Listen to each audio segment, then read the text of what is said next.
Capítulo 34. A serva escandalizada.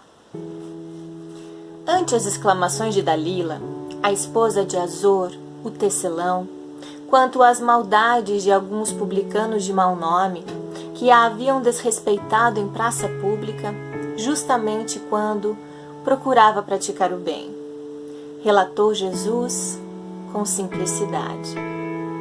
Piedosa mulher, desejando ser mensageira do reino divino na terra, bateu às portas do paraíso, rogando trabalho.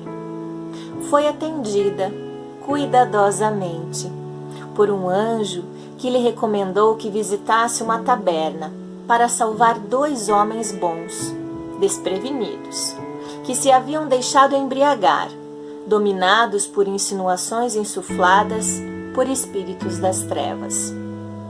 No dia seguinte, porém, a enviada reapareceu, chorosa, explicando ao ministro do Eterno que lhe não fora possível satisfazer-lhe a determinação, porque o recanto indicado jazia repleto de jogadores a trocarem palavras obscenas e cruéis.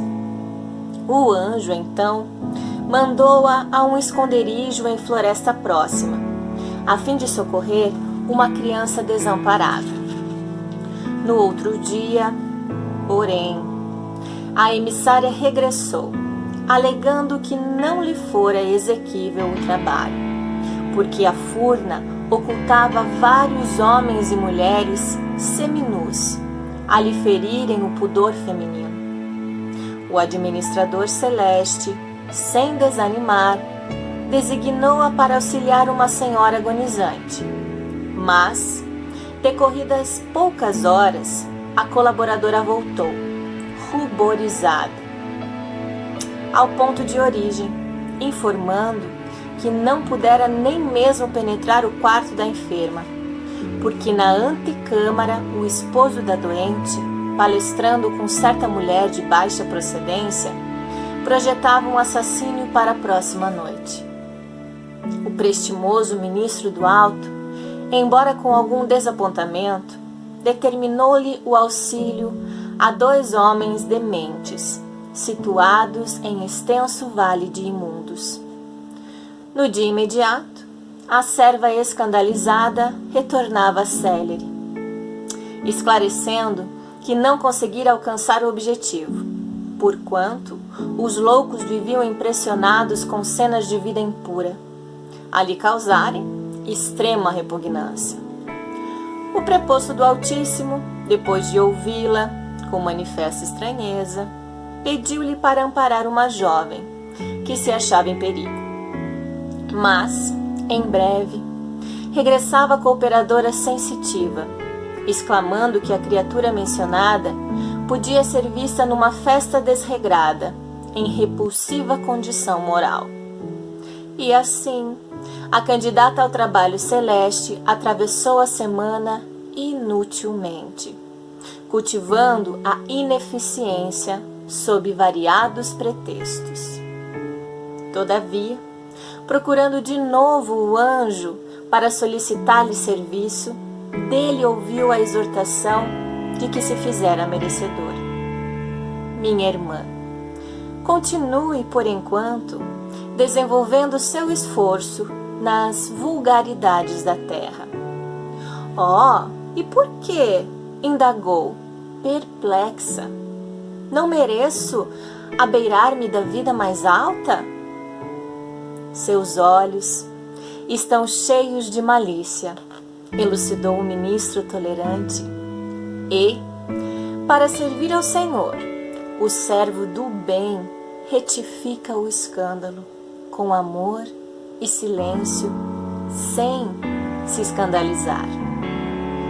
Calou-se o mestre por minutos longos.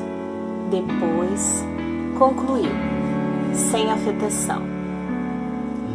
Quem se demora na contemplação do mal não está em condições de fazer o bem.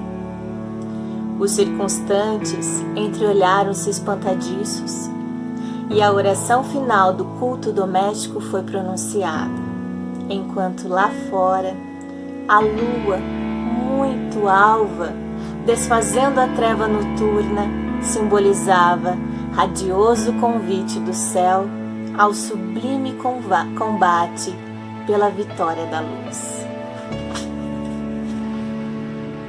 Quem se demora na contemplação do mal não está em condições de fazer o bem. É uma frase que cala fundo no coração, é uma frase de alerta.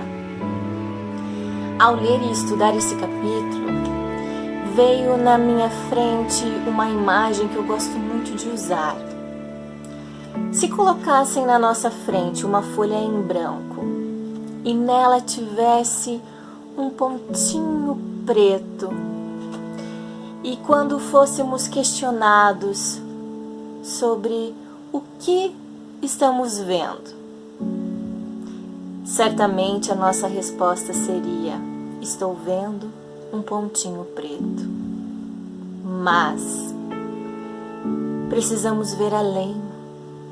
É apenas um pontinho preto numa folha branca, repleta de possibilidades de ser colorida, repleta de possibilidades de ser desenhada, porque nos atemos àquele pontinho preto e nos esquecemos de todo o resto, de todo o restante da folha em branco que está ali aguardando ser colorida, ser contemplada com as belezas do nosso ser, com o nosso serviço, com o nosso amor.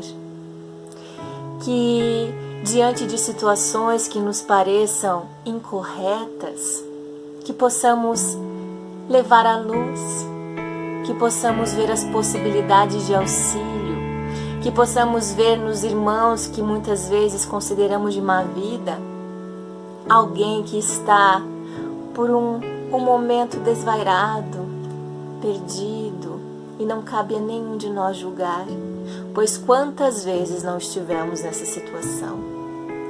Que possamos sempre vislumbrar a folha em branco, que possamos ver mais possibilidades e que se virmos o pontinho preto, que ele não nos escandalize, que saibamos silenciar, que saibamos respeitar o momento do outro e fazer aquilo que vai no nosso coração, porque essa é uma reflexão para todos nós, que não contemplemos o mal, porque se ainda enxergamos o mal, se ele nos chama tanta mais atenção, é porque ele ainda reside em nós. Que possamos ver o lado da luz. Pensemos nisso, possamos refletir sobre isso e não fiquemos escandalizados diante das situações. Que possamos ver a oportunidade de prestar o serviço. Que Deus abençoe a todos nós e até amanhã.